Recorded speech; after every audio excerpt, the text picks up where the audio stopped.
This is the Golden Gate. It's the east gate. It's known as the Mercy Gate to Jerusalem. As you can tell, it's been sealed up for a long, long time. Has long been considered to be a portal to heaven.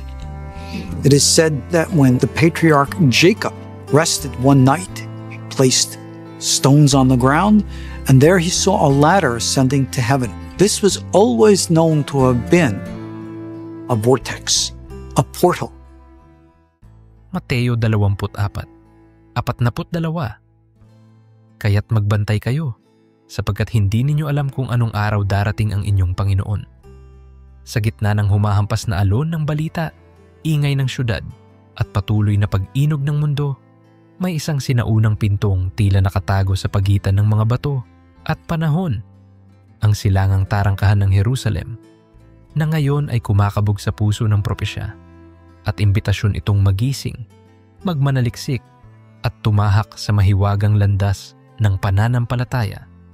Isipin mo ang mahigit 5 siglong katahimikan ng tarangkahang ito, sementadong mga arko, nakapatong na mga blok ng apog, at sa paanan nito'y isang libingang Islamiko na tila naglalatag ng tanikala upang pigilan ang kinikilalang Mesyas na pumasok. Ngunit gaya ng mga ulap na nagtitipon bago ang ulan, may kung anong bulong ng pagkilos. Munting alikabok na kumakalaykay mula sa pinid na siwang.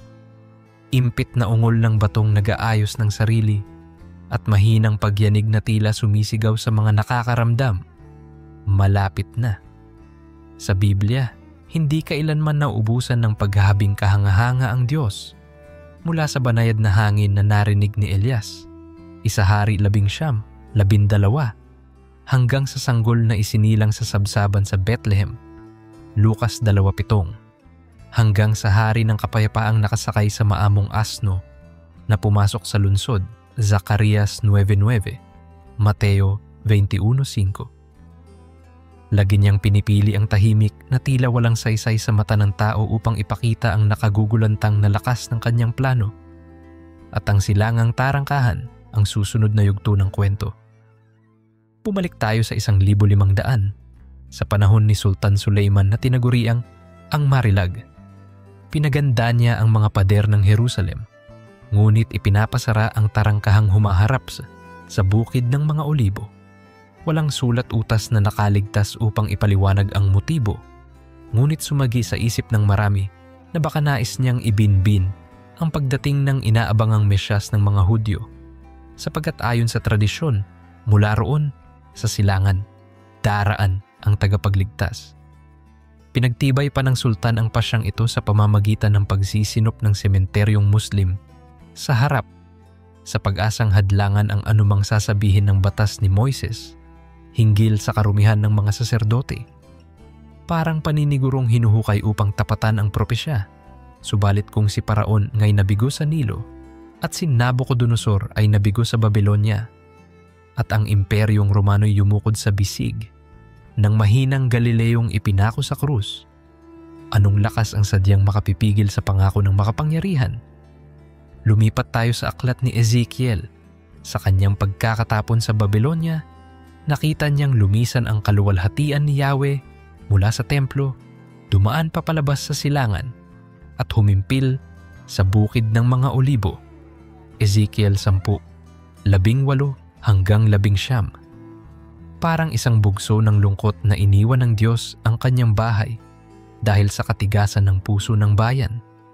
Ngunit sa Ezekiel 43, 1 hanggang 5, narinig niyang muli ang ugong ng papalapit na kaluwalhatian. Bumabalik mula sa direksyong iyon din. Mga yabag ng pag-asa na nagbabadya ng ibayong pagbabalik. Ang pattern ay malinaw. Pag-alis at pagbabalik. Paglisan ng presensya at pagdatal nitong muli. Sa kalaunan, ginaya ni Jesus ang kumpas na iyon. Mula sa bukid ng mga olibo, bumaba siya sa sakay ng asno, tumawid sa lambak ng Kidron, at sa tradisyonal na layout ng lungsod ay pumasok sa silangang tarangkahan patungo sa templo.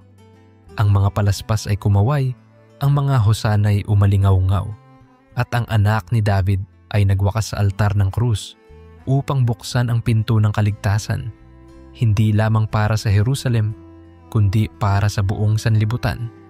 Subalit, kung paanong tila sandaling sumilay ang bukang liwayway bago muli itong tabingan ng ulap. Umakyat si Jesus pabalik sa langit mula rin sa bukid ng mga olibo. Iniwang nakatingala ang mga alagad hanggang sa pagpamaalam ng dalawang anghel. Ang Jesus ding ito na inyong nakita na umaakyat sa langit ay babalik din sa gayunding paraan. Gawa 1:11. Dagdag ni Zacarias 14. Sa araw na yaon, tatayo ang kanyang mga paa sa bukid ng mga olibo. Ibig sabihin, ang ruta ng luwalhati ay muling guguhit mula langit patungong bundok, tawid ng lambak at pagitan ng tarangkahang pinid.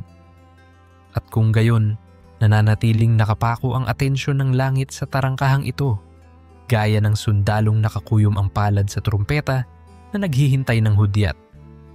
Sa ating panahon, pinapatunayan ng syudad ang kabalintunaang puspos ng espiritual at pampulitikang sigalot, habang ang kanlurang pader ay parang umuugong na pugad ng panalangin at ang Dome of the Rock ay kumikislap sa araw. Ang mga palengke ay nagbubunyi sa benta. Sa tabi na may ang tarangkahang silangan ay nakabibimunging tahimik. At doon, ayon sa ilang inhinyero, may bahagyang pangangatog sa pundasyon. May alikabok na tila ginto kapag tumama ang liwanag ng dapit hapon. Para sa ilan, ito'y natural na pagguho. Para sa iba, ito'y sagradong pahiwatig. Sa Mateo 24 tumatambad ang pahayag ni Jesus tungkol sa digmaan, lindol, taggutom at pagkakabahagi. Ngunit paulit-ulit din siyang nagbilin, magbantay kayo. Hindi niya sinabi, mabalisa kayo. Sinabi niya, mangagmasid. Sapagkat ang nakikita ay maliit na gatla lamang ng mas malawak na larawan. At ang mga marunong mag-ugnay ng makita at di makita ay yaong tinatawag na mga bantay bayang nasa tore, gaya ng sinambit ni Isaias 6:26. Sa anino ng pader ding iyon, nag-uumpukan ngayon ang mga tinatawag na watchers, mga iskolar, peregrino, mga ngaral, manunulat at tahimik na mananampalatayang may tahimik na kiroot sa dibdib na tila naririnig ang tibok ng isang higanting orasan.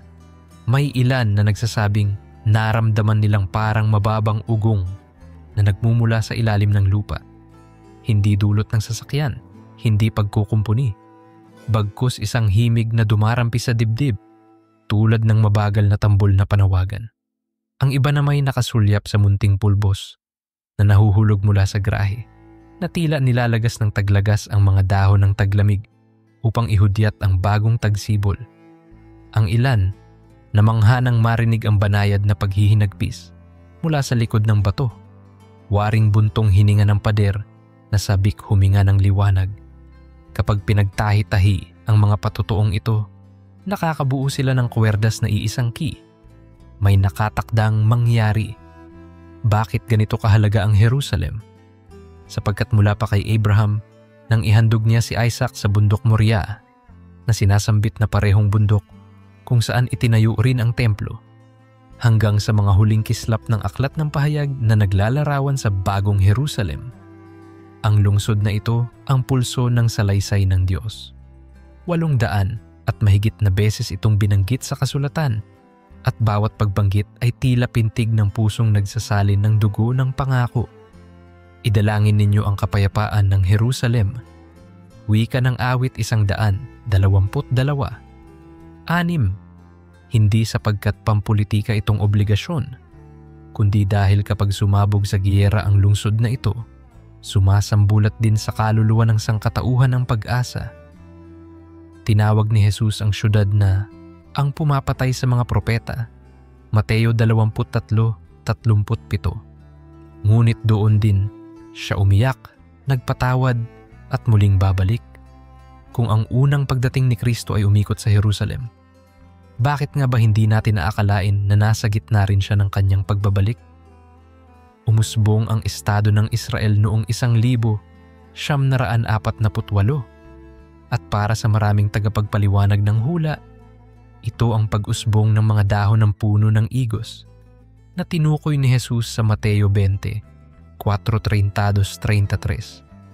Dagdagan natin ng dumaraming lindol, salot, digmaan, tag-uring post-truth, at moral na paglutang.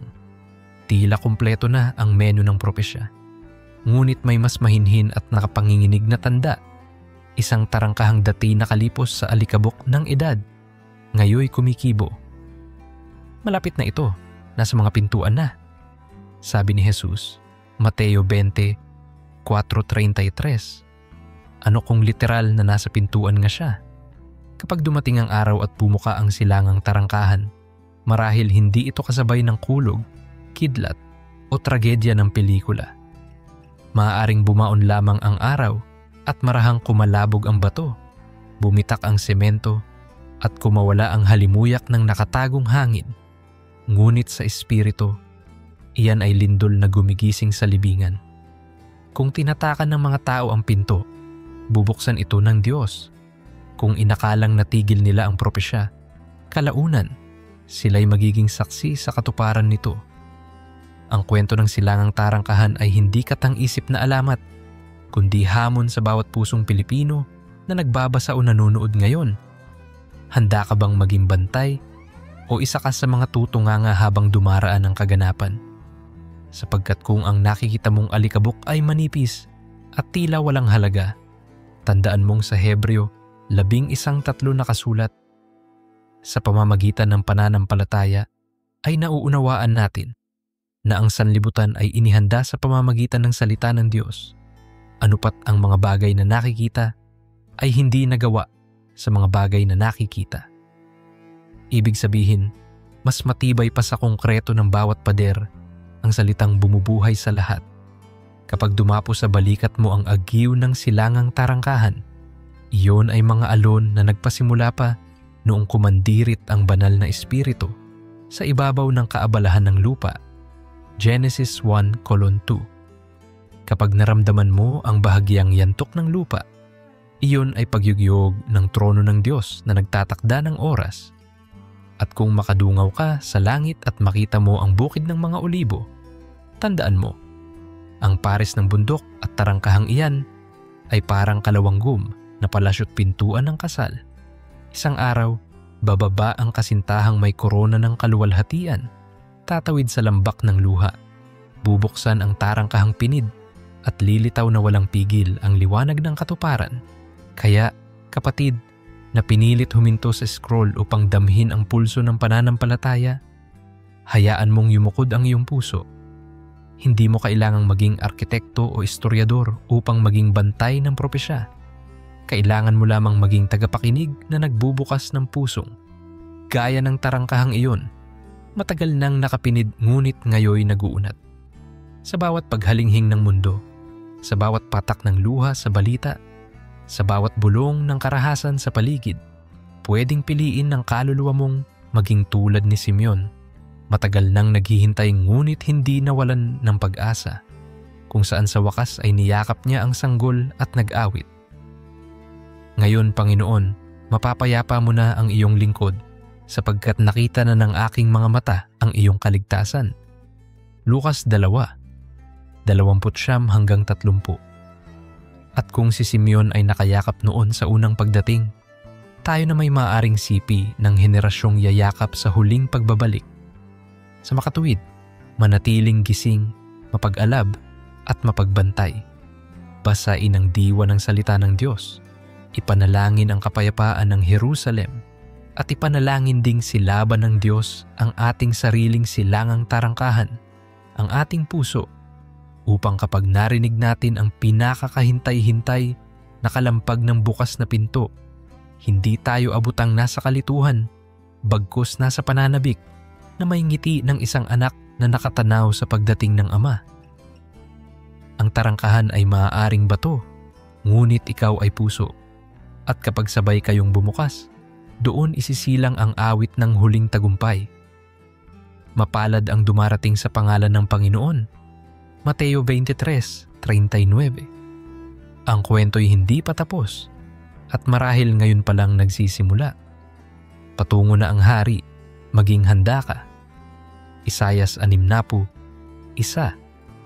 Bumangon ka, magliwanag, sapagkat dumating na ang iyong liwanag at ang kaluwalhatian ng Panginoon ay sumikat na sa iyo. Sa bawat hibla ng hangin na umiihip mula sa Kidron Valley, tila naririnig ang paanyayang ito. Isang utos na pumipiglas mula sa pahina ng kasulatan at gustong sumabog sa bawat pusong naniniwala. Sapagkat matapos nating titigan ang nakapinid na silangang tarangkahan at maramdaman ang pagpintig ng propesya sa part 1, ngayon ay tinatawag tayong bumangon at magliwanag din upang hindi lamang maging mga tagapanood sa gilid ng kalsada, kundi maging buhay na parol sa madilim na gabi ng sanlibutan. Sa sandaling pumikit ka at isipin ang Jerusalem, baka marinig mo pa ang pagkislot ng mga kalapati sa bubong ng lumang lungsod, ang sigaw ng nagbabalang tindero sa bazar, o ang mababang ungol ng shofar mula sa Western Wall. Subalit kung lalalim ka pa, may tahimik na bugso ng hangin na tila kumakalabit sa kaluluwa. Ang hininga ng isang kaganapang papalapit, ang dagundong ng mga hakbang na matagal nang isinusulat sa langit. Ang silangang tarangkahan bagaman sementado ng Sultan Suleiman ay para bang mga talukap lamang ng mata ng higanting natutulog. Sa likod nito, may matang nakapikit saglit ngunit handang bumuka kapag sumapit ang itinakdang sandali. At kapag dumilat iyon, ang unang tutuklasin nito ay ang bundok kung saan nakatapak ang Mesyas noon at kung saan muli siyang tatapak, ang bukid ng mga olibo, na parang tahimik na alipin na naghihintay ng pasimuno ng huling pangungusap ng tula ng Diyos. Kung aakyat ka ngayon sa bukid ng mga olibo at tumingin pabalik sa tarangkahan, makikita mo sa pagitan ay ang lambak ng Kidrohon na waring napakalalim na buntong hininga sa pagitan ng langit at lupa. Doon sa ibabang iyon, sa mga anino ng gabi, dumanas si Jesus ng pinakamatinding panalangin ng dugo sa Getsemani habang namimilipit ang kanyang kaluluwa sa sikip ng paparating na krus. Mateo 26, 39 ay naglalarawan. Ama ko, kung maaari ilayo mo sa akin ang kopang ito. At iyon ang simula ng pinakamadilim na unas ng kasaysayan, subalit doon din pumutok ang pinakamaningning na bukang liwayway, sapagkat mula sa bukid na iyon, siya'y bumangon, dinala ang sarili hanggang Kalbaryo at winakasan ang kwento ng kasalanan. Kaya't hindi katakatakang doon din magbabalik ang liwanag na ganap, isang araw na walang gabi, at doon din muling maglalakad ang mga paang tumapak sa alabok ng Jericho at nagpalakad ng lumpo sa lawa ng Bethesda. Ngunit bago natin yakapin ang dakilang susunod na kabanata ng propesya, kailangang alamin kung nasaan tayo sa timeline ng Diyos, gaya ng pagbabasa ng palatandaan sa daan upang hindi maligaw. Mula nang muling ipanganak ang estado ng Israel noong 1948, ilang dekada na lamang ang tinakbo, ngunit parang tumulin ang agos ng pangyayari. 6 na digmaan ang sumambulahat sa gitnang silangan. Umusbong at muling nahulog ang mga kilusan ng pag-aalsa. Nagiba ang mapa ng politika sa loob ng ilang henerasyon. At sa bawat ulat ng sigalot, panibagong pahina ang nabubuklat sa aklat ng mga hula. Isayas 66, 8 ay nagtatanong, may nanganak ba ng isang bansa sa isang araw? Ngunit nangyari ito sa Israel, at iyon ang sandata ng oras na bumuo ng orasan, ang pagtiktak ng kalendaryong Hudyo sa kumpas ng orihinal nitong lupain. Samantala, sa malayong pulo ng Pilipinas, tayo'y tila nasa gilid ng entablado ng istorya. Gayunman, lagi tayong nakakonekta sapagkat wala namang distansyang makapaghihiwalay sa espiritual na agos ng kasulatan. Kapag binubuksan natin ang ating sariling silangang tarangkahan ng puso, ang daang papasok sa pinakamalalim nating silid kung saan naglalakad ang Diyos, mangyayari ring lumilindol ang ating personal na Jerusalem. Narinig mo na ba ang pag-ugong ng budhi kapag may panawagan ng Panginoon? Naramdaman mo na ba ang alikabok ng sariling mga pader na pinilit mong itayo, ngunit ngayoy kinakalkal ng Espiritu Santo upang kanyang pasukin?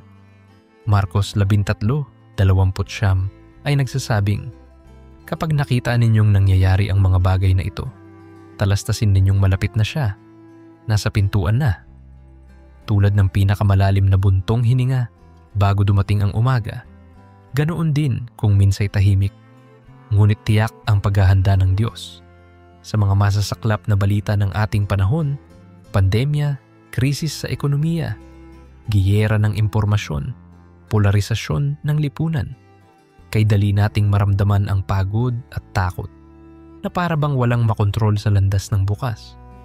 Gayunman, ang Biblia ay puno ng mga tagpong lumilitaw na tila labag sa lohika ngunit nagdadala ng pag-asa. Isipin si Moises sa tabi ng pulang dagat, may hukbo sa likod at tubig sa harap, ngunit isang iglap lamang sa kaniyang tungkod ay nahati ang dagat at nagbukas ng daan. Exodo 14, 21 hanggang 22. Isipin ang maliit na bato ni David na nagpabagsak sa higanting si Goliat. Unang Samuel 17 talata 52. Sa bawat desperasyon, may bigla ang tarangkahang bumubukas sa himala. Kaya kung ang ating kapanahunan ay tila nilalamon ng dilim, huwag nating kaligtaang tingnan ang bakas ng liwanag na sumusungaw. Sapagkat ang liwanag na iyon ay hindi simpleng optimismong pantao, kundi persona. Juan 8:30. Ako ang ilaw ng sanlibutan, sabi ni Jesus. Kapag ang ilaw ay tumatawid, kusang naglalatag ng landas, kahit ang pinakatigas na pader. Lumipat tayo sa isa pang mahalagang bahagi ng kwento, ang misteryo ng mga panahon o ang tinawag ng ilan na Moed, mga itinalagang panahon ng Diyos. Sa Lumang Tipan, inilatag ng Panginoon ang 7 pista. Paskua, tinapay na walang pampaalsa. Unang bunga, Pentecostes. Pista ng mga trumpeta, araw ng pagbabayad sala, at pista ng mga kubol. Sa unang 4, natupad ang krus at Pentecostes. Ang huli naman ay itinuturing na magtatagpo pa lamang sa hinaharap, kabilang ang trumpeta ng pag-akyat, ang dakilang paghuhukom, at ang paghari ni Kristo. Kapag bumukas ang silangang tarangkahan, magkakatugma ang pisikal at espiritual na piyesta, tulad ng 2 kamay na sabayang pumapalakpak upang lumikha ng tunog ng kaluwalhatian. Kayan, habang papalapit tayo sa mga susunod na pista, parang tumataas ang volume ng kalangitan at bawat paglagas ng alikabok sa tarangkahan ay parang beat ng tambol na nagpapakilala. Narito na ang susunod na bahagi. Subalit hindi mawawalan ng hamon ang mga bantay. Mateo 25. 5-6 isinalaysay na ang 10 dalaga, matalino man o hangal, ay nakatulog sa tagal ng paghihintay. Nagising lamang sila sa sigaw ng paparating na nobyo. Lumilitaw na kahit ang pinakamagigiting ay napapagod. Kaya dapat nating pawiin ang antok ng kaluluwa, punuan ang langis ng ating mga ilawan, ang presensya ng Espiritu, at buhay dasal na nag-aapoy. Kapag umaling-aungaw na ang narito dumarating ang kasintahang lalaki, ayaw nating matagpo ang nanginginig sa dilim. Sa kwento ng 10 dalaga, ang kaibahan ng matalino at hangal ay hindi katalinuhan kundi kahandaan. At sa silangang tarangkahan ng puso, ang kahandaan ay nasusukat sa pag-ibig sa Diyos at kapwa. Lumapit tayo sa ideya ng pag-ibig na nagsusunog ng takot, sapagkat 1 Juan 4:18 ay nagdeklarang, ang ganap na pag-ibig ay nagpapalayas ng takot. Kapag natanto nating ang tarangkahang bubukas, ay hindi lamang pasukan ng paghuhukom, kundi pintuan ng pag-ibig ng hari. Nagbabago ang timpla ng damdamin. Ang isang batang naghihintay sa pagbabalik ng OFW na magulang ay hindi nanginginig sa nerbiyos, kundi nanggigil sa pananabik. Gayun din, kapag naunawaang si Hesukristo ay hindi nagbabalik upang tayo'y wasakin, kundi upang itindig sa ganap na hustisya at ibalik ang mundong nasira.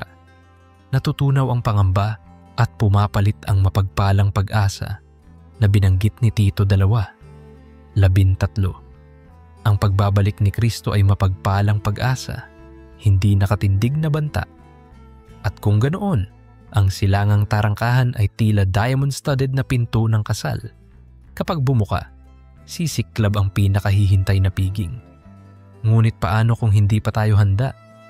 Sa Pilipinas, nasa kultura ang pagpapaliban, mamaya na, bahala na, sakali. Gayunman, ang propesya ay hindi nakikiayon sa ating pagkakaronahin.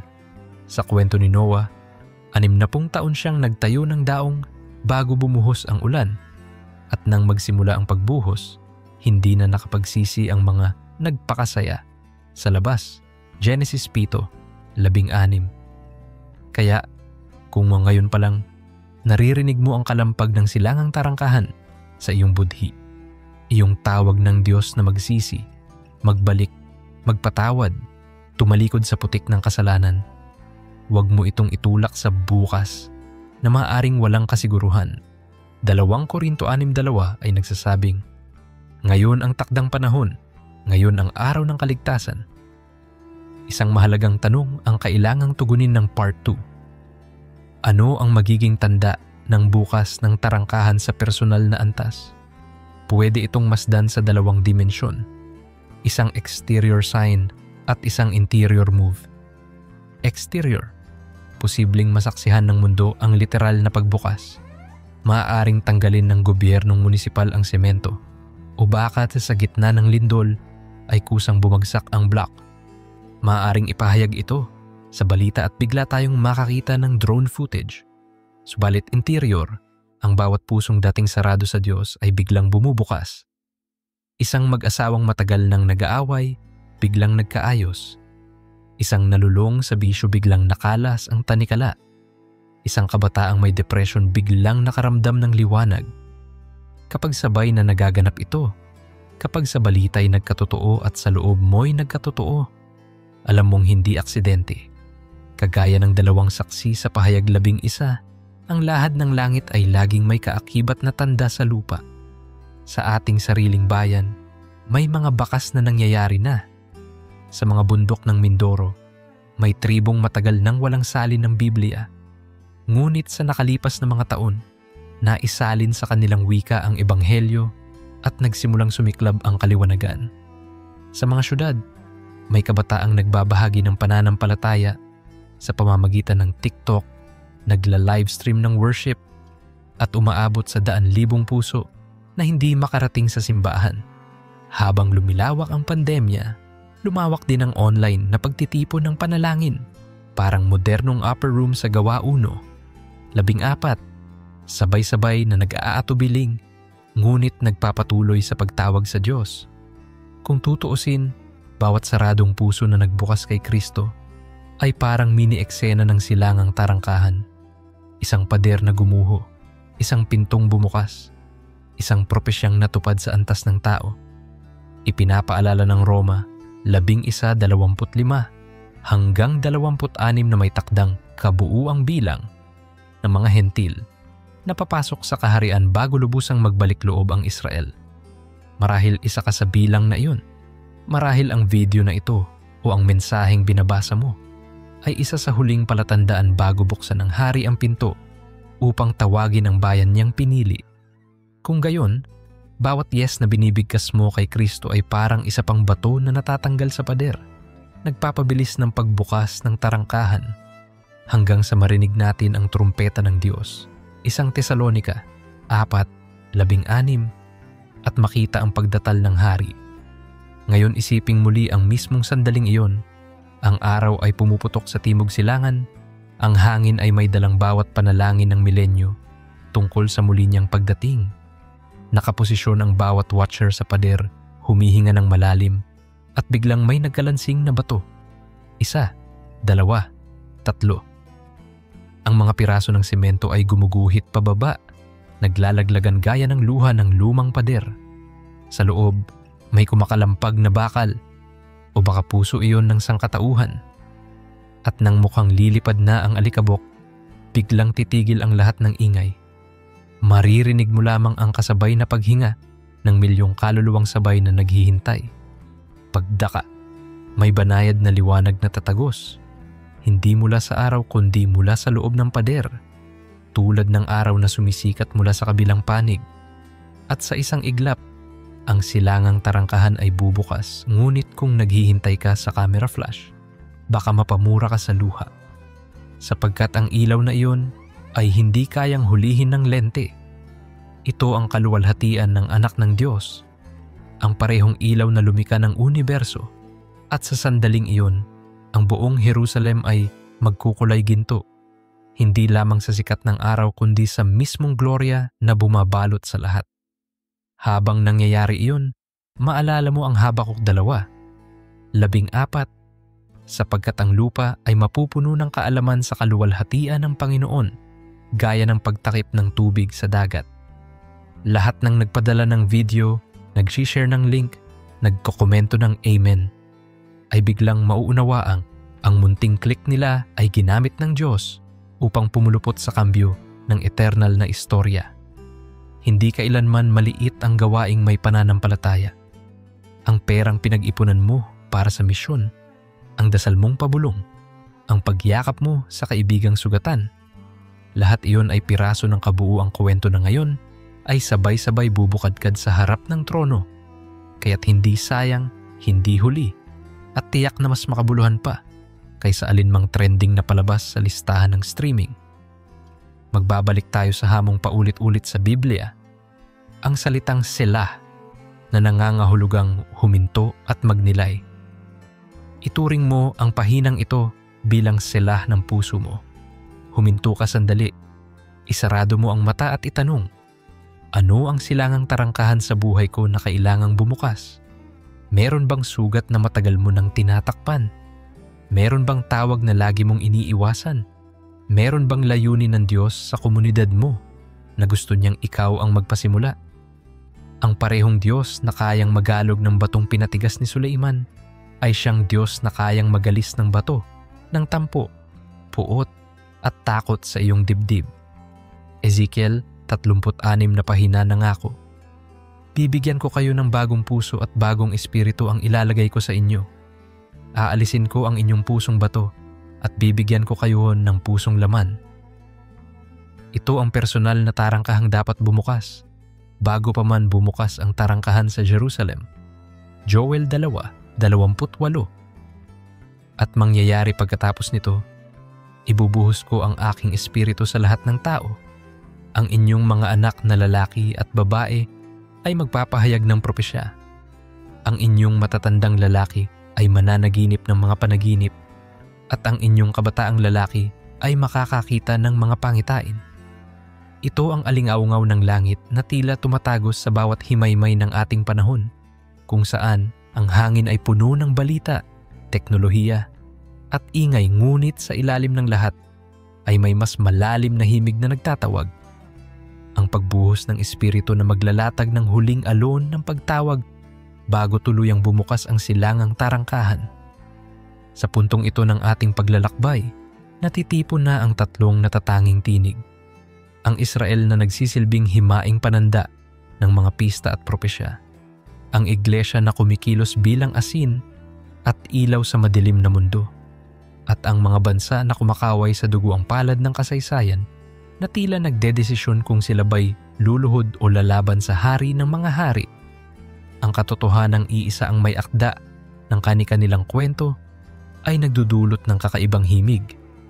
Parang tatlong nota ng accord na naghihintay na bumuo ng perpektong tugtugin kapag pinag-isa sa tamang tempo ng langit.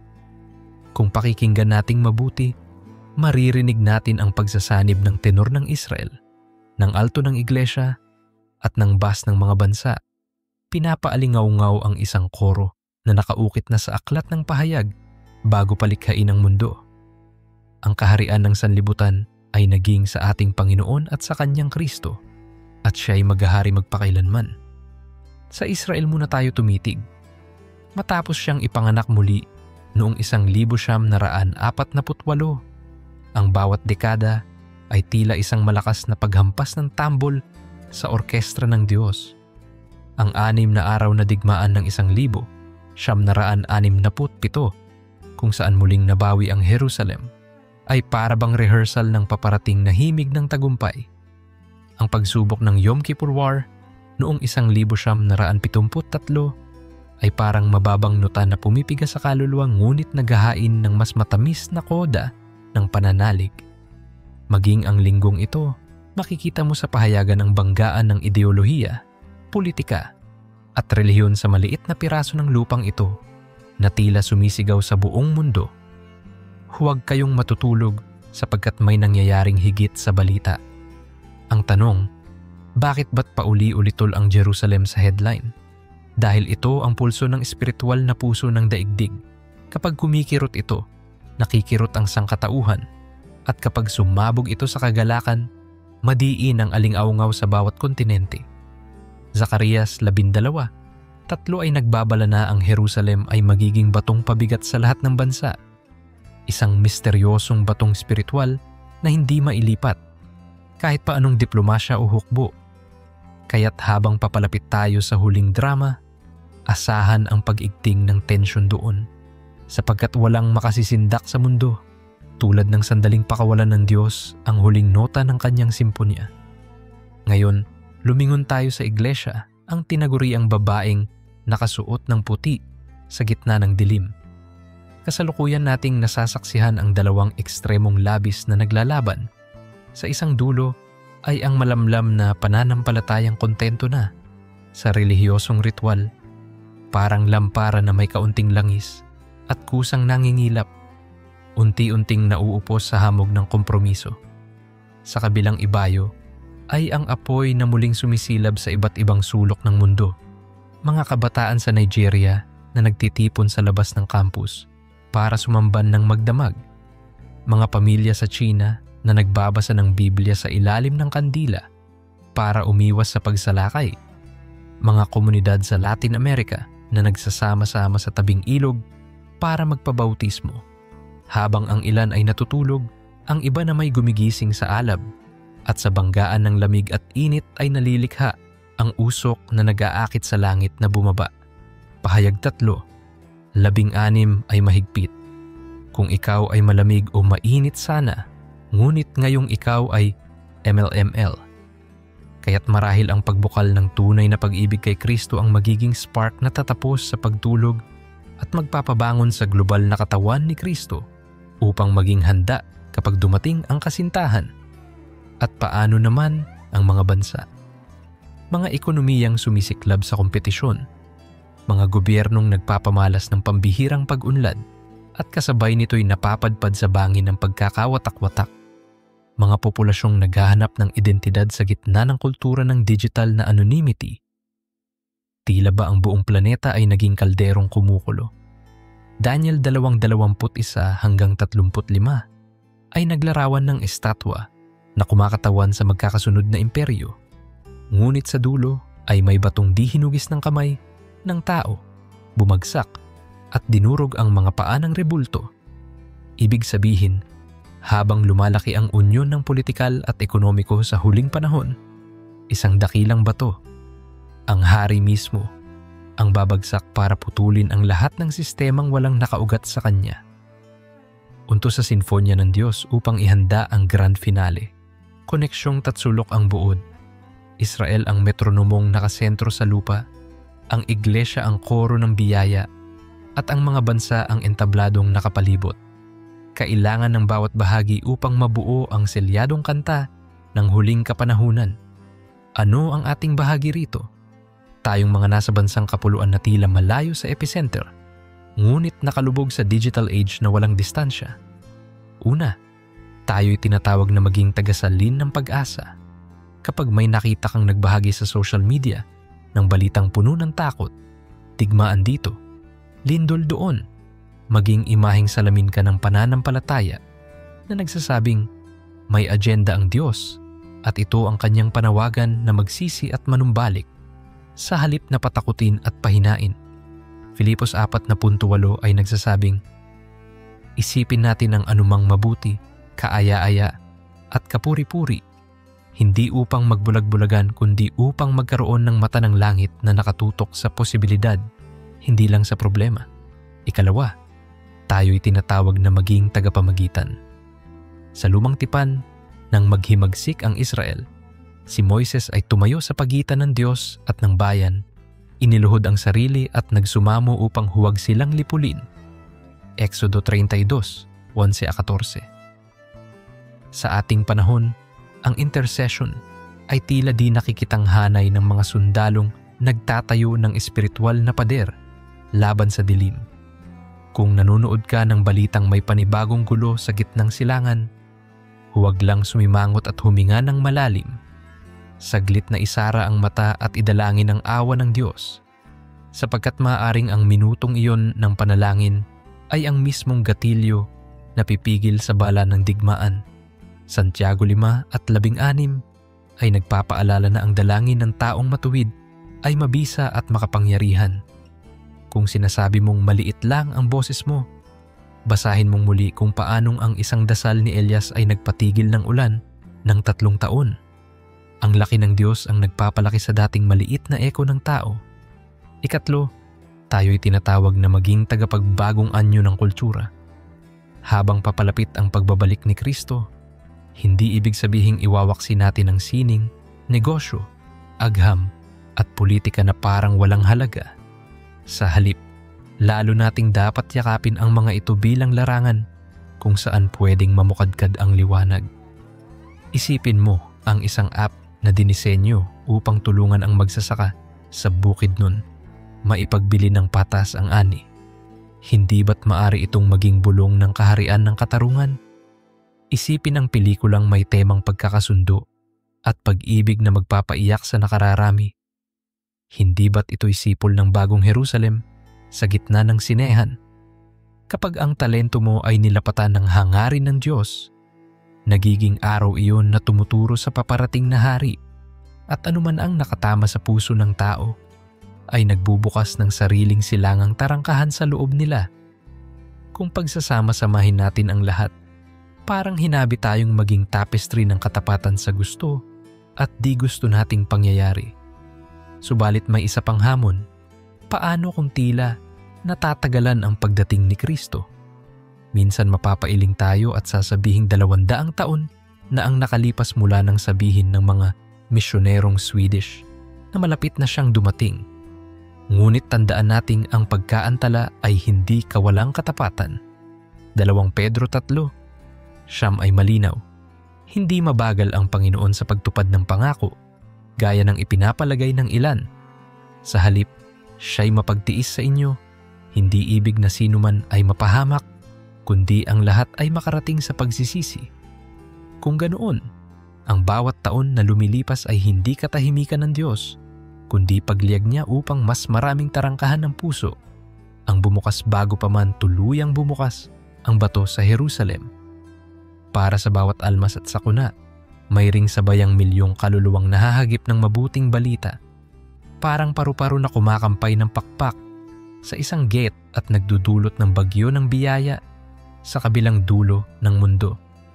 Ngayon, unti-unting lumilinaw ang huwaran. Ang Israel ay parang karumata sa pista, nakapaloob sa masalimuot na kanta ng mga pista ngunit umiindayog paunahan. Ang iglesia ay parang ilaw sa entablado, dinisenyong tumutok sa artista ng langit kapag sumampa na siya. Ang mga bansa ay parang audience na nagdedesisyon kung magpapalakpak o maglalabas ng lason. Ngunit sa mismong gitna ng kwadro, nariyan ang silangang tarangkahan.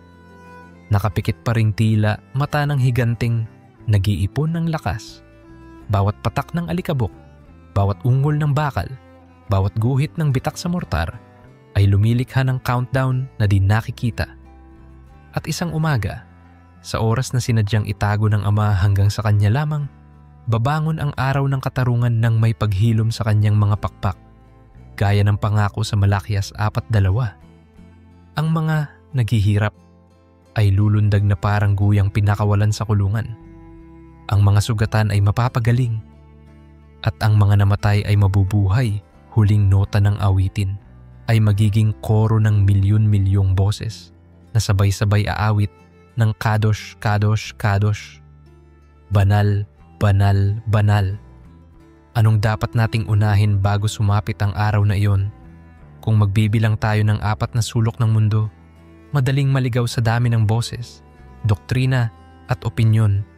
Ngunit babalik at babalik tayo sa 3 haligi: pag-ibig sa Diyos ng buong puso, kaluluwa at lakas, pag-ibig sa kapwa gaya ng sarili, at pananatiling handa sa anumang oras.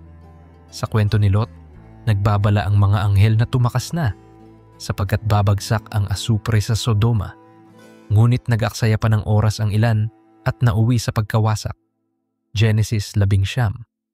Sa kapanahunan ni Noe, ang mga tao'y kasal at patawa hanggang sa dumating ang baha. Mateo 24, 38 hanggang 39. Kaya't kung paanong naghahanda kang mag-charge ng cellphone bago lumindol, lalo pang dapat nating i-charge ang espiritu sa pamamagitan ng salita, dasal at pagsuporta sa misyon. Bago dumating ang huling alon ng lindol ng kaharian, may isa pang nakatagong hiyas na dapat nating namnamin, ang hiwaga ng pasasalamat. Sa gitna ng takot, maaaring mahikayat tayong magreklamo.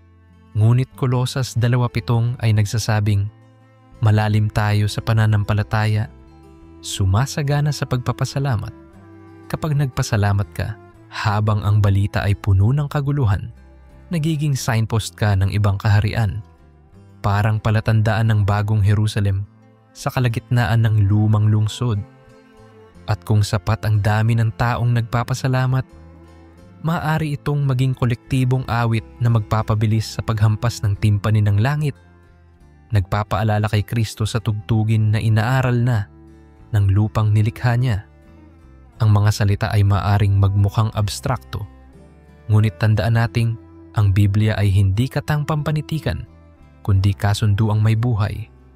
Kung sinabi ng Diyos sa Isaias 55, 11 na ang kanyang salita ay hindi babalik na walang bunga. Bawat taludtod na binasa mo ay parang buto na inihagis sa lupa ng iyong isip. Kung patutubuin mo ito sa dasal, sa pagsasabuhay, sa pagbahagi, tiyak na bubuka, yayabong at magbubunga ng pamumunga sa oras na pinili ng Diyos. At kapag bumunga, maglalabas yon ng sariwang samyo na aakit sa mga taong pagod sa lasong inaalok ng mundo. Ipinakilala natin ang pag-ubo ng pader at sa part 2 ay tinulungan tayo nga maging bahagi ng pagbukas. Ngayon sa part 3 ay nabuo ang koro ng 3 tinig, Israel, Iglesia at mga bansa na magkakasabay na sumisigaw sa darating na sandali. Hindi pa tapos ang simponya, ngunit ramdam na ang crescendo. Kung dudulog ka sa bintana ng kaluluwa, masdan mo. Kumikislap na ang unang liwanag sa silangan. Ang mga ulap ng pagod at dilim ay dahan-dahang nahahawi, gaya ng kurtina bago buksan ang entablado. At sa kaibuturan, maririnig mong muli ang Joel 2:28 na para bang na ngayon lang unang binigkas. Ngunit matagal nang inihuhuni sa himpapawid. Ibubuhos ko ang aking espiritu sa lahat ng tao. Ito ang huling ulan bago ang walang hanggang tag-araw. Ang ulan na magpapatupok sa mga ilawan, magpapaapoy sa puso, at magpapabasa sa tuyong lupa ng sangkatauhan upang maging handa sa pagyapak ng hari sa tarangkahan. Kung handa kang isantabi ang takot at isiping baka ikaw mismo ang kabahaging tinig ng koro, huwag nang maghintay pa. Buksan mo ang bibig at awitin ang awit ng pagpapatawad. Magpatawad ka sa nagkasala sa iyo. Ipanalangin mo ang kaibigan mong nasugatan ng depresyon. Ipadala mo ang mensaheng payapa sa kamag-anak na nababalisa. Iyon ang tunog ng huling trumpeta sa miniature, na kapag nagsanib-sanib sa dagat ng iba pang tunog, magiging dagundong na magpapayanig sa langit at lupa. At sa sandaling iyon, bubuka ang pinto, lilitaw ang kaluwalhatian, at sa wakas, maririnig nating parang masanib na alon at hangin ang pinakamatamis na pangungusap na kailanman ay binitawan. Narito, ginagawa kong bago ang lahat ng bagay. Ang silangang tarangkahan ay wala ng selyo, ang gabi ay wala ng anino, at ang araw ng kailanman ay sumikat na. Samantala, habang hinihintay natin yun, maging ilaw ka, maging asin ka, maging tinig ka ng awa. Huwag hayaang lumamig ang apoy, panatilihin itong naglalagablab, sapagkat ang Mesyas ay papalapit na, at sa bawat tibok ng puso mo, umaalingaw-ngaw ang paalala ng Biblia. Oo, paparito ako ng madali. Maranatha, Panginoon, halika na. Pahayag 22, 12. Masdan mo, ako'y darating na mabilis, at ang aking gantimpala ay nasa akin upang bigyan ng kagantihan ang bawat isa ayon sa kaniyang gawa. Parang kulog na nagmumula sa pinakapuso ng kalangitan. Ang talatang ito ay kumakatok sa pintuan ng diwa natin ngayon. Binabasag ang tunog ng busina sa kalsada, ang ingay ng notifikasyong digital, at ang bulong ng sariling alinlangan. Upang ipaalalang hindi katang-isip ang dulo ng kwento, ito'y takdang aralin ng kaluluwa. Kung inihambing natin sa isang paglalakbay, nasa ika-4 na yugto na tayo ng mahabang pag-akyat sa bundok ng pag-asa. Ramdam natin ang hapdi ng binti, ngunit mas humahalimuyak ang hangin sapagkat palapit na tayo sa tuktok. Sa part 1, narinig natin ang ungol at pagyanig ng nakapinid na silangang tarangkahan. Sa part 2, pinahawak tayo ng Diyos sa susi ng personal na pagsuko. Sa part 3, pinag-iisa natin ang himig ng Israel, ng iglesia at ng mga bansa. Ngayon, sa part 4, hahakbang tayo lampas sa pansariling paghahanda tungo sa kolektibong paggising. Sapagkat hindi sapat na handa lang tayong mag-isa, kailangang sumiklab ang apoy hanggang sa pinakadulo ng kapuluan, maging ilaw na matatanaw mula sa Jerusalem hanggang Jericho, mula Batanes hanggang Jolo. Isang gabi, marahil naramdaman mo ang bigat ng mundo, balita ukol sa digmaan, lindol, taggutom at pandemya na tila sumasakal sa hininga mo. Ngunit alalahanin mo si Pablo at Silas sa pinakamadilim na oras ng gabi. Nasa bilangguan, may sugat sa likod at kadena sa paa. Ngunit sa halip na himutok ay kumanta sila. At nang pumutok ang himig ng papuri, umuga ang selda at nabuksan ang lahat ng pinto. Gawa 16, 25 hanggang 26. Ganyan din ang kapangyarihan ng sama-samang pagsamba. Isang tarangkahang espiritual na binubuksan ng isang awit, naglalaglag ng tanikala at bumabasag ng pader. Kung ang ating bansa ay tila selda ng korupsyon, kahirapan at pagkakahati-hati, sino ang aawit hanggang umuga ang lupa? Ikaw, ako, at ang bawat pusong nagkamalay sa panginginig ng propesya. Minsan tinanong si Jesus ng mga Pariseo kung kailan darating ang kaharian ng Diyos. Sagot niya, ang kaharian ng Diyos ay nasa gitna ninyo. Lucas 17:21. Sa isang iglap, binago niya ang konsepto ng hinaharap na lunsod patungong kasalukuyang kalagayan ng puso. Ibig sabihin, bawat pagsunod natin ngayon, pagtulong sa kapitbahay, pagyakap sa may sugat, pag-aalay ng panalangin para sa Jerusalem, ay parang ladrilyong idinudugtong sa tulay na tatawiran ng Mesyas pagpasok niya sa silangang tarangkahan. Hindi siya darating sa vacuum. Darating siya sa isang daigdig na hinanda ng kanyang katawan para tanggapin ang liwanag. Kung gayon, ang ating mga simpleng kilos ng kabutihan ay cosmic rehearsal, pag-aayos ng spotlight, upang pagdaing niya'y nakatutok ang liwanag sa kanyang mukha at hindi nasa kalat ng ating kalituhan. Isipin mo ang kwento ni Nehemias. Nang marinig niyang giba ang pader ng Jerusalem, umiyak siya, nanalangin at nag-ayuno. Nehemias 1:4. Tinawid niya ang mahigit 1,000 kilometro mula Persya upang manguna sa muling pagtatayo, harapin ang panlilibak ni Sanballat at Tobias, at tiyaking mas matibay ang bato kaysa noon. Sa loob ng 52 araw natapos ang pader, hindi dahil perpekto ang kondisyon, kundi dahil nagkaisa ang puso ng bayan. Tayo man, nakaharap sa tag-isang pader ng desperasyon, traffic, kahirapan, pagtaas ng presyo, at punit-punit na relasyon. Unit kung sasalo tayo sa espiritu ni Nehemias, kaya nating itindig muli ang bakod ng dangal at pag-asa.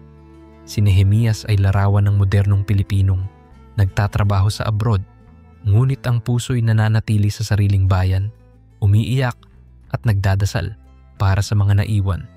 Kung ikaw iyon, ang bawat salaping padala mo ay tulad ng panggatong sa altar ng kolektibong pagbabago. Ngunit hindi lang pader ang muling itinatayo, puso rin. Sa lumang tipan, may batas na tuwing ika-50 taon, idaraos ang taon ng jubileo. Ang mga bilanggo'y pinalalaya, ang lupang inutang ay ibinabalik, at ang lupa'y binibigyan ng pahinga. Levitico 25. Mga kapatid, tila hinahabol tayo ngayon ng jubileo ng langit, gustong palayain ang pusong nakatanikala sa galit, inggit o pornografiya. Gustong ipanumbalik ang dignidad na ninakaw ng kahirapan.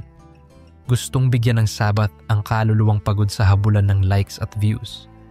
Kapag tinanggap natin ang hamong ito, nagiging rehearsal tayo ng panahon kung saan mismong ang hari ang magdedeklara ng eternal na jubileo.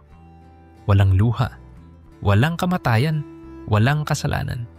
At ang lupa'y hihinga muli tulad ng bagong silang na sanggol.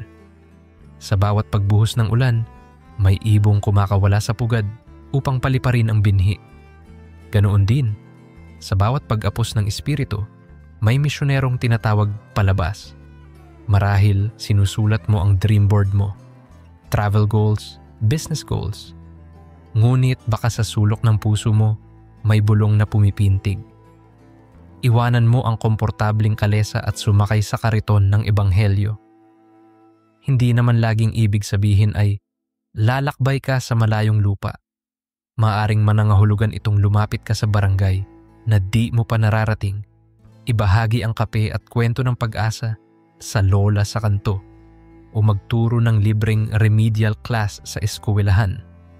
Maaring ikaw ang susi para bumukas ang silangang tarangkahan ng puso ng batang nilamon ng droga o ng matandang naniwalang huli na ang lahat para magsisi. Tandaan si Andres, hindi siya sikat gaya ni Pedro, ngunit siya ang nagdala kay Pedro, kay Jesus. Juan 1, 41 hanggang 42. Kung walang Andres, walang Pedro. Kung walang Pedro, walang sermon sa araw ng Pentecostes na tumimo sa 3,000 kaluluwa. Kailanman ay walang maliit na alay kung si Kristo ang tatanggap. Subalit habang lumalalim ang gabi, lumalakas din ang lagablab ng oposisyon. Mateo 13:25 nagsasabing, habang natutulog ang mga tao, may kaaway na nagtanim ng masamang damo sa bukirin. Sa ating panahon, ang mga masamang damo ay maling aral, fake news, at kultura ng pagkakawatak-watak. Ano ang kalaban ng damo? Hindi galit, kundi liwanag. Kapag binuksan mo ang umaapaw na disiplinang batay sa salita ng Diyos, pagbabasa, pagnilay-nilay, pagsasabuhay, gugulantangin mo ang kasinungalingan. Araw-araw, pumili kang magising ng may Biblia kaysa may chismis. Pumili kang magpatulong sa banal na espiritu kaysa magpahila sa algorithm. Pumili kang ibatay sa katotohanan ang paninindigan kaysa sa takot. Gaya ng mga Israelitang pinahiran ng dugo ang hamba ng pintuan upang malampasan ng anghel ng kamatayan. Exodo 12:3.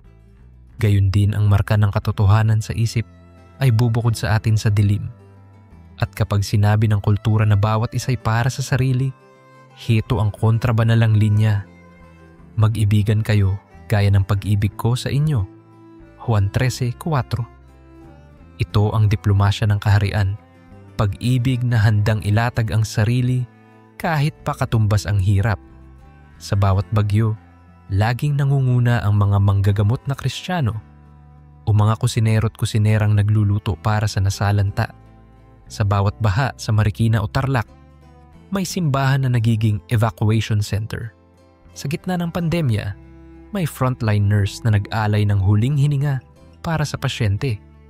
Iyan ang dila ng kaharian sa ating wika. Katapatan sa lahat ng panahon.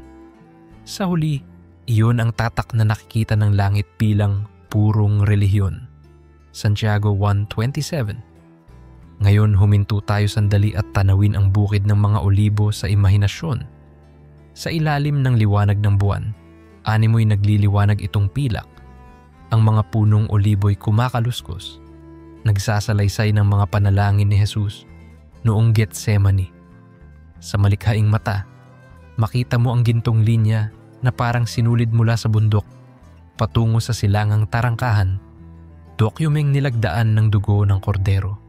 nakababad sa katahimikan, tila sinasabing, kumpleto na ang ruta, kulang na lang ang countdown. Hindi mo alam kung ilang segundo pa, ngunit ramdam mong malapit. Ang hamon, huwag lang tingnan, kundi maging bahagi ng tanikala ng liwanag na dudugtong sa bukid at tarangkahan. Anong hugis nito? Isang pamilya na sabay-sabay nagdarasal tuwing gabi. Isang negosyong nagbibigay ng tapat na sweldo at oras pahinga para sa manggagawa. Isang estudyanteng tumatangging mandaya kahit lahat ay bumibitaw. Isang vlogger na sa gitna ng rant culture ay naglalaan ng content na nagpapatawa, ngunit nagtatanim ng binhi ng pag-asa sa dulo. Sa lumang tipan, binigyan ni Elias ng balabal si Eliseo bilang tanda ng pagpapasa ng mantiya ng propeta. Isang hari 11 at 11. Sa ating henerasyon, ang balabal na iyon ay karunungan at apoy ng Espiritu. Ipinamamanang muli, hindi sa iilan, kundi sa lahat ng tao. Joel 2 araw nagsabing magpapahayag ng propesya ang mga anak, mananaginip ang matatanda, at makakakita ng pangitain ng kabataan. Mapapansin mo ba ang pattern? Walang pinipiling edad, walang pinipiling antas. Basta magpapasakop, ibubuhos. Kung gayon, ilatag mo ang kamay mo. Baka mamaya'y napupuno na pala ng langis at hindi mo lang napapansin sapagkat abala ka sa pag-scroll. Tumigil ka. Ilapat mo yon sa sugat ng kapatid, sa ulcer ng lipunan, sa sugat ng inaapi. At kung titibok ang puso mo sa paspas ng kapangyarihan, yayakapin mo ang misyon na mas malaki kaysa sa sarili at iyon mismo ang pumupuslit na liwanag mula sa silangang tarangkahan bago pa ito kumalabog ng lubusan. Ngunit paano kung nagkamali ka at nadapa? Alalahanin ang kwento ni Pedro. Sa gabi ng pagdakip kay Jesus, ikinatuwa niya ang Panginoon ng 3 beses. Ngunit sa umagang pumailan lang ang manok. Pumutok din sa puso ni Pedro ang pagsisisi. Lucas 22, 62 hanggang 62. At pagkatapos ng muling pagkabuhay, tinanong siyang muli ni Jesus ng 3 ulit, "Mahal mo ba ako?" Binawi ang 3 pagtanggi gamit ang 3 kumpisal ng pag-ibig. Juan 21, 15 hanggang 17. Sa dulo, si Pedro ang naging bato ng iglesia. Kaya't kung nadapa ka, bumalik sa bisyo, na burnout sa paglilingkod, galit ka sa sarili, mag-exit ka sa guilt at pumasok sa grace. Hindi mahalaga kung anong baho ng mali ang nakadikit. Ang mas mahalaga ay ang dugo ng kordero na naghuhugas hanggang sa kaibuturan. Gaya ng pader ng Jerusalem na hindi kailanman mahuhugasan ng sariling bato. Kailangan nito ang ulan mula sa langit para luminis. Humingi ka ng ulan ng awa at darating iyon kadalasan sa pinakamaulang gabi kapag akala mo'y tapos na. Sa dakong huli, narito ang larawan.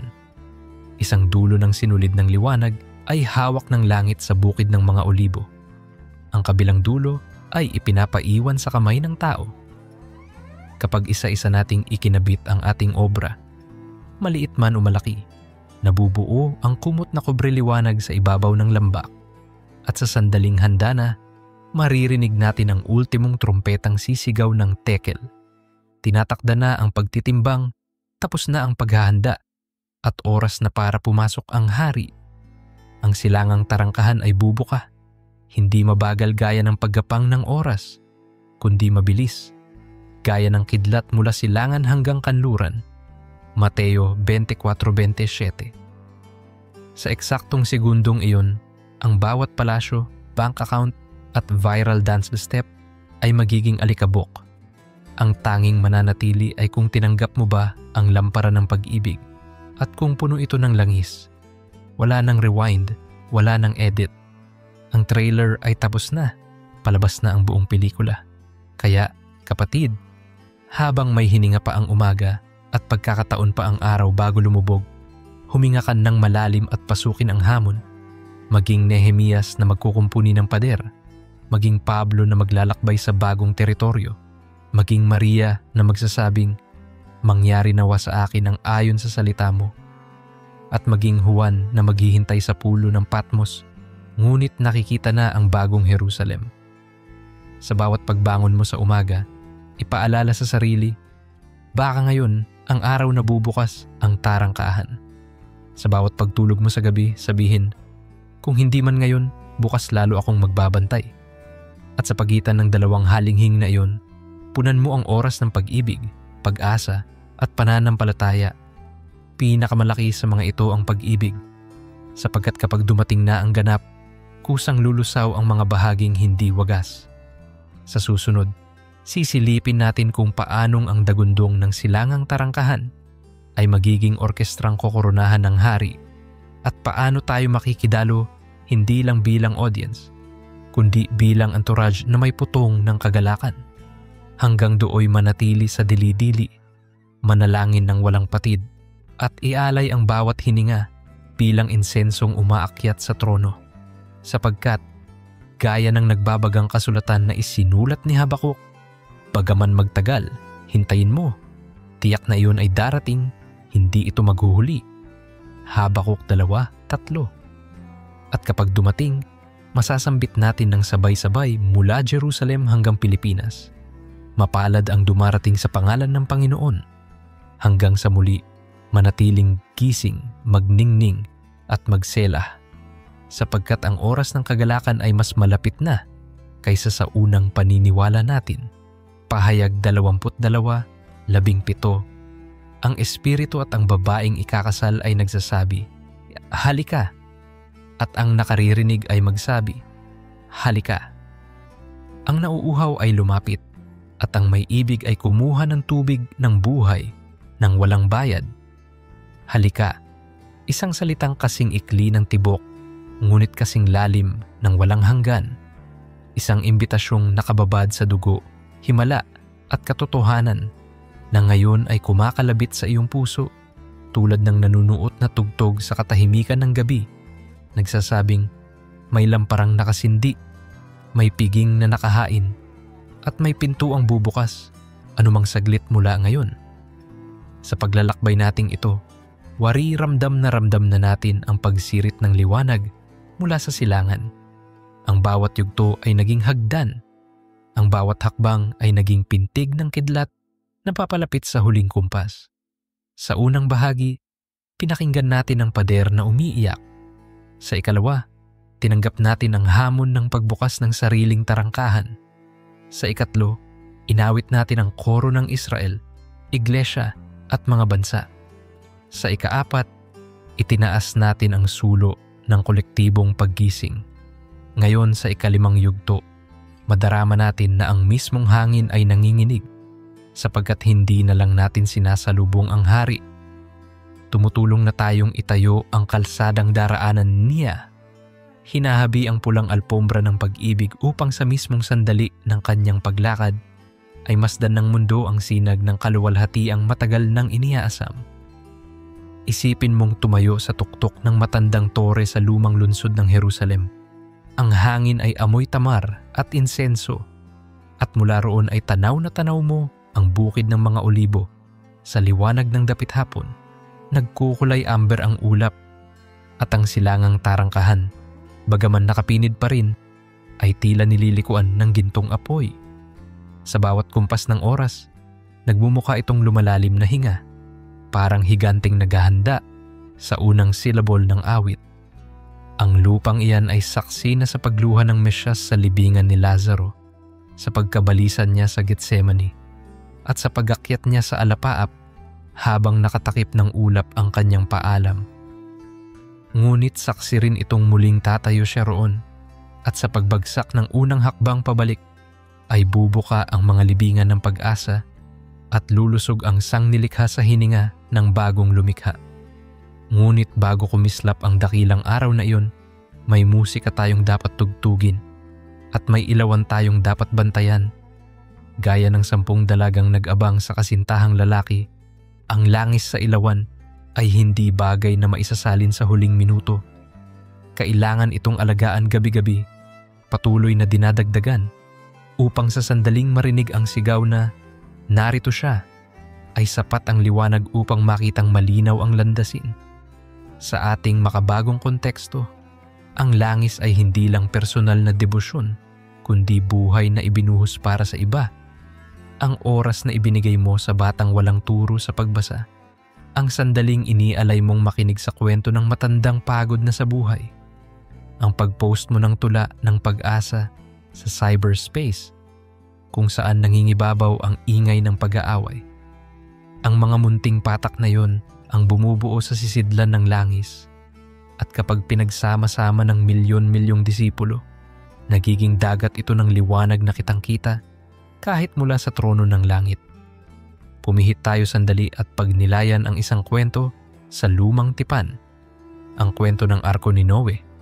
300 kubikong haba, 50 kubit na luwang, 30 kubit na taas, pinuno ng mga hayop at itinayo sa loob ng 100 taon habang tinatawanan ng bayan. Sa una, baka naisip ni Noe, sapat na kaya ito?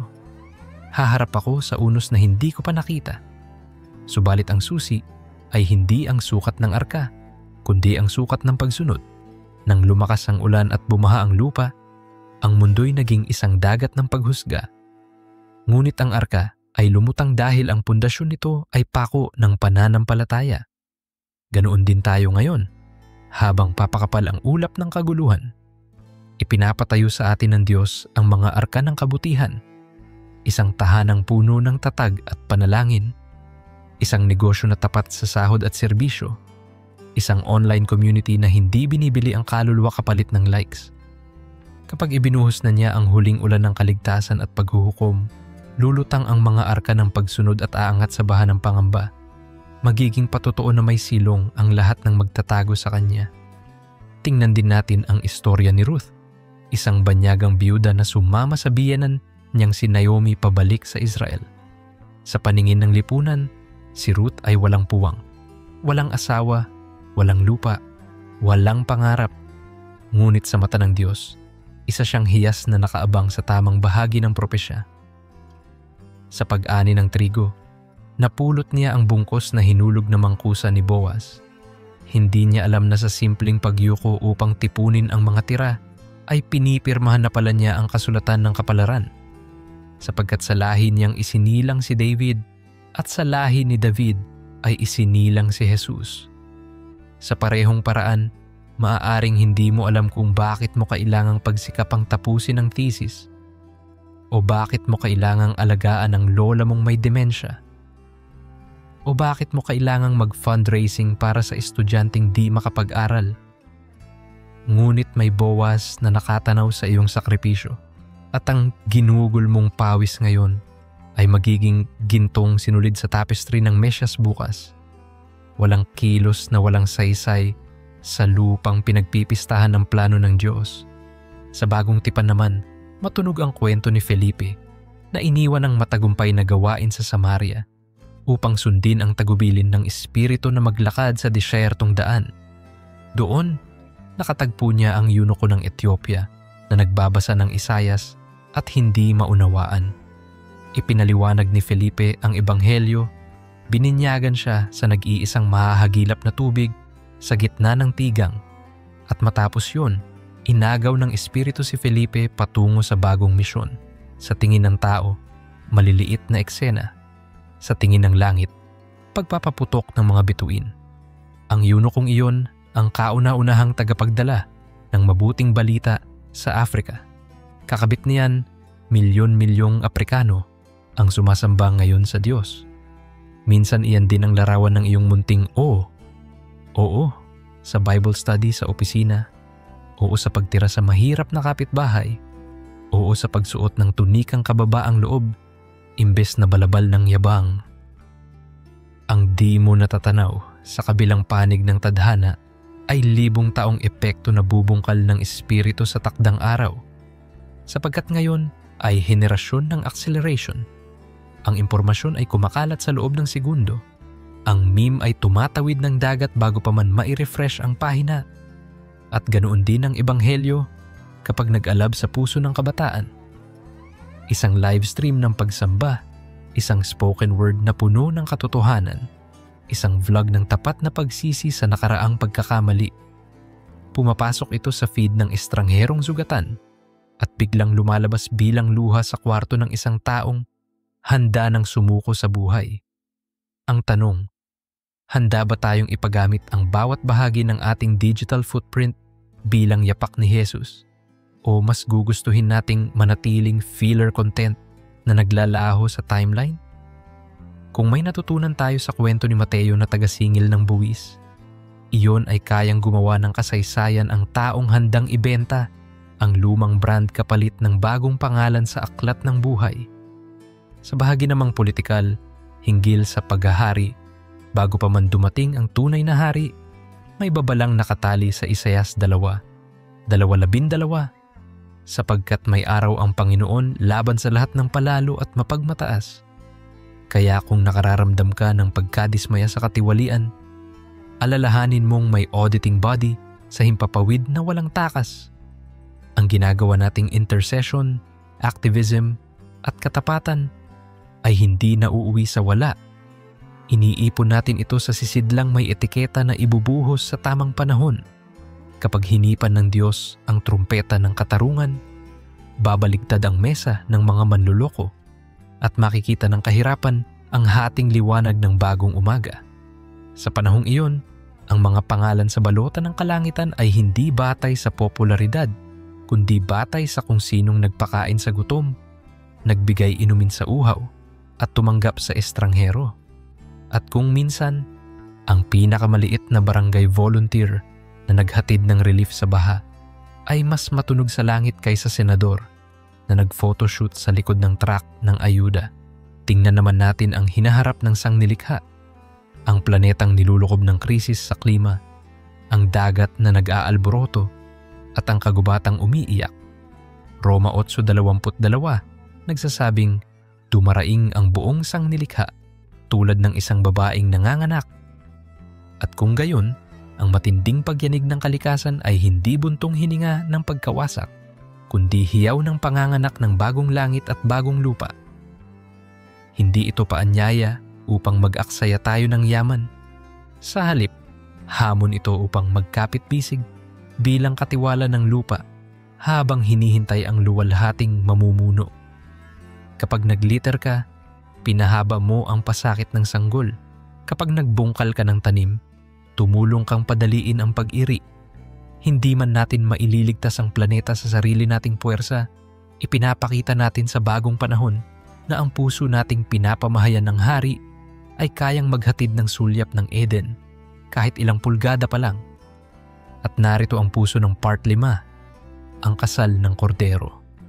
Pahayag 11, 7:8 ay nagsasabing magalak tayo at mag-alak sapagkat dumating na ang kasal ng kordero at inihanda na ng babaeng ikakasal ang sarili.